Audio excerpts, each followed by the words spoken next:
pagi pemirsa, apa kabar Anda di hari ini? Senang sekali saya Cynthia Delima dan Berita Papua hari ini kami dapat kembali menjumpai Anda dengan sejumlah informasi penting dan menarik yang akan kami hadirkan untuk Anda.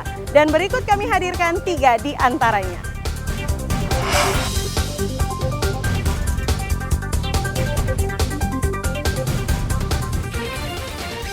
Tiga kampung di Merauke masih banjir. Polisi ikut membantu warga menjaga harta benda. 150 lapak pedagang kaki lima ilegal dibongkar di Sperindak, Kota Jayapura. Stok obat di Rumah Sakit Jiwa AB Pura habis. Pelayanan rumah sakit sempat terganggu.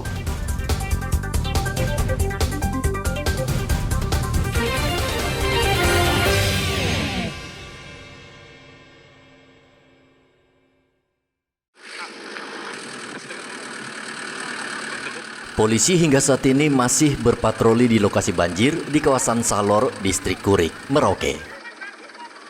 Ada 3 kampung yang masih terendam banjir. Salah satunya adalah Kampung Telaga Sari yang paling parah dilanda banjir. Polisi berkeliling kampung memantau warga yang masih bertahan. Sementara mereka yang mengungsi menitipkan ke polisi harta benda mereka agar tidak hilang dicuri orang. Ketinggian air di Kampung Telaga Sari ini berkisar 1 meter, sehingga polisi harus menggunakan perahu karet. Sementara di kampung lain air sudah mulai surut, sehingga patroli bisa dilakukan lebih efektif. Situasi Kampung Telaga Sari di RK1 yang terdampak paling tinggi atau debit air yang paling tinggi. Ada beberapa masyarakat yang saat ini tidak mau atau belum mau mengungsi dan masih tetap bertahan di rumah yang sudah tergenang air. Untuk sampai di rumah masyarakat, kita harus menggunakan perahu. Hujan deras masih terus turun sehingga banjir menjadi lebih lama surut. Sebagian warga saat ini masih tinggal di pengungsian. Mereka menunggu hingga air surut, namun sebagian lagi menolak mengungsi karena takut ternak mereka dicuri orang. Muhammad Ridwan melaporkan dari Merauke, Papua Selatan.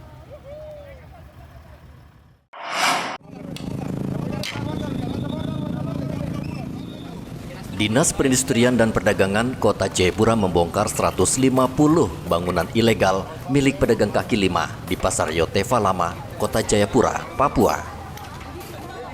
Sebelumnya Pemkot Jayapura sudah memberikan surat peringatan agar para pedagang membongkar sendiri lapaknya, namun surat peringatan tidak digubris.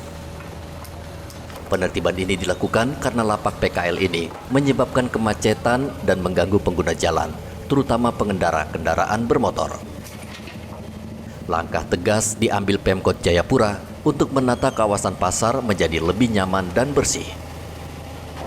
Kami sudah menyampaikan pemberitahuan secara lisan, juga surat menyurat 4 kali sudah kami sampaikan. Dan hari ini kami melaksanakan penertiban untuk seluruh bangunan-bangunan, khusus yang terbangun di sepanjang pertigaan masuk pasar Yotefa Induk. Nah, di kegiatan penertiban ini terpaksa harus kami lakukan karena teguran-teguran dan himbauan-himbauan yang kami lakukan itu ternyata tidak ditindaklanjuti oleh para pedagang. Untuk los di pasar induk Yotefa Induk itu kurang lebih sekitar 150 bangunan yang kami sinyalir ilegal dan tanpa izin dari pemerintah kota, dalam hal ini Dinas Perindakop. Koordinator Pedagang Pasar Yotefa menyambut baik penertiban pasar yang dilakukan Pemkot Jayapura. Mereka mengaku juga sudah menghimbau PKL agar tidak menggelar dagangan mereka di badan jalan. Kami dari pasar ini Pak, sudah berulang kali kami sampaikan ke pedagang. Jualan jangan terlalu keluar di badan jalan. Sudah beberapa kali kami tertibkan. Ada orang ini pedagang, Mas. Bagaimana? Tidak mau tahu aturan. Iya. Dukungan respon terhadap kebijakan tegas dari pemerintah hari ini mendukung atau sedikit sesalkan begitu? Oh, mendukung Pak. Mendukung ya. sudah mesti kita dukung. Bisa digambarkan bagaimana situasi pasar saat ini, bangunan dan lain-lainnya?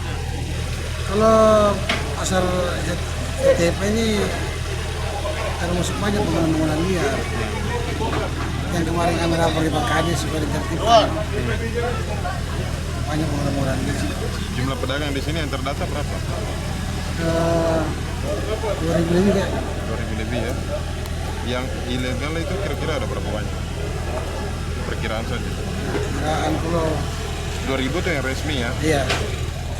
Setelah membongkar lapak, petugas akan terus memantau perkembangan di lokasi selama beberapa hari untuk memastikan tidak ada lagi PKL yang menggelar dagangan seenaknya. Hendra melaporkan dari Kota Jayapura, Papua.